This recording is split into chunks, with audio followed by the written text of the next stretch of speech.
माँ का एक प्यार है, माँ का एक अपनापन है, उसको प्रणाम करो। और उत्तम बात यह है कि यदि बन सके तो उनकी सेवा करता रहे और फिर भजन करता रहे। जैसे महाप्रभु चैतन्य देव जब सच्ची माता से संभाषण तो यही कह रहे थे कि मैं अपने शरीर की त्वचा की यदि जूती बनाऊं और माँ तुझे पहनाऊं तो भी मैं मुक्त नहीं हो सकता तुम्हारे प्यार से, पर क्या करूं माँ, श्री कृष्ण मुझे घसीट रहे हैं, अब मैं श्री कृष्ण के बिना नहीं रह सकता।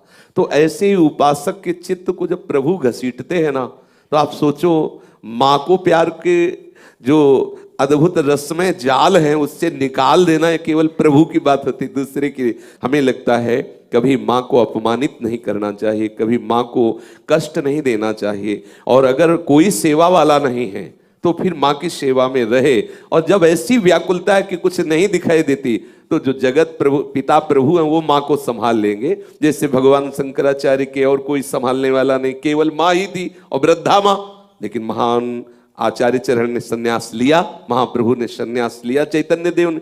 एक ऐसी स्थिति हृदय में पीड़ा होती है जो किसी का प्यार उसे रोक नहीं सकता, वो प्रभु की तरफ से। फिर ये क्या होता है वो फिर विश्वम्भर भगवान संभालते हैं। लेकिन मुझे लगता है जब तक ऐसी स्थिति ना हो तब तक माँ और पिता इनकी आराधना करनी चाहिए, सबको करनी चाहिए। सच्ची माने भगवान ही इनके रूप में है, इनका प्यार, इनका दुलार, इनका आशीर्वाद। एक दिन एक माँ के दर्शन हुए जो हाल में ही बच्चे को प्रकट करने वाली, उसकी दशा देख के लगा कि ये माँ को कष्ट होता है, झुकना नहीं हो सकता, चलना नहीं हो सकता, कैसे वो हमें 9 महीने गर्भ में रखा और मेरे लिए इतने बड़े पेट को फड़वाया, ऑपरेशन करवाया, या कितना भयंकर कष्ट सा मेरे लिए मलमूत्र धोए, क्या क्या किया। अगर हमारी बुद्धि काम कर रही हो, भगवान ऐसी स्थिति ना लाए हो वैराग्य की कि अब कुछ सुहाई नहीं, इसमें तो फिर सब खत्म, इसमें तो फिर प्रभु संभालते हैं सब। नहीं तो चाहिए माता पिता को भगवान के समान आराधना करे, भगवत भाव से खूब भजन करते हुए माता पिता की सेवा करे। प्रणाम है माता पिता को जिन्होंने इस शरीर की सुरक्षा, व्यवस्था, पालन पोषण के लिए ही अपनी सारी वृत्ति लगा दी, सारी वृत्ति लगा दी।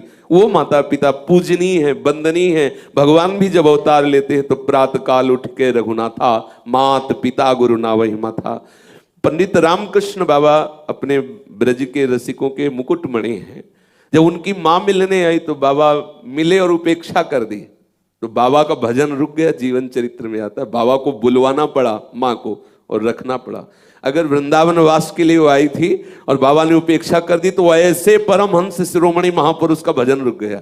माँ माँ भगवत स्वरूप है। इसलिए मुझे लगता है जब तक सब कुछ भुला देने वाली स्थिति, वैराग्य की प्रबलता जब लगता है कि अगर रोक लिया गया तो प्राण निकल जाएंगे असली में, तब फिर वो भगवान संभालते हैं। फिर वो एक स्थिति है, इस स्थिति को जानने वाले सर्वज्ञ भगवान है, वो संभाल लेते हैं। लेकिन जब तक ऐसी स्थिति ना हो तो माता पिता का निरादर न करे, वो भी भगवान ही है, ऐसा मानकर उनकी आराधना करे। कहीं ऐसा ना हो कि हम अपने वैराग्य के नाटक में वो अवसर खो दे जो जीवन में मिलने वाला नहीं। माता पिता की आराधना भी भगवत आराधना ही है और ये भगवान ने प्रमाणित करके दिखा दिया। आज भी विट्ठल भगवान के रूप में विराजमान है, यही दिखाने के लिए कि माता पिता की आराधना का क्या फल है, दिखा दिया। वो कई बार चर्चा में आया है। इसलिए हम प्रार्थना करेंगे कि माता पिता का आदर करें, उनकी आज्ञा पालन करें। जब ऐसी स्थिति है तो फिर भगवान संभालते हैं, भगवान ही माता पिता हैं। वो हृदय में ऐसी संतोष वृत्ति प्रकट कर देते हैं माता पिता के, क्योंकि वो आनंदित होने लगती है और उसका आशीर्वाद हमारे साथ रहता है।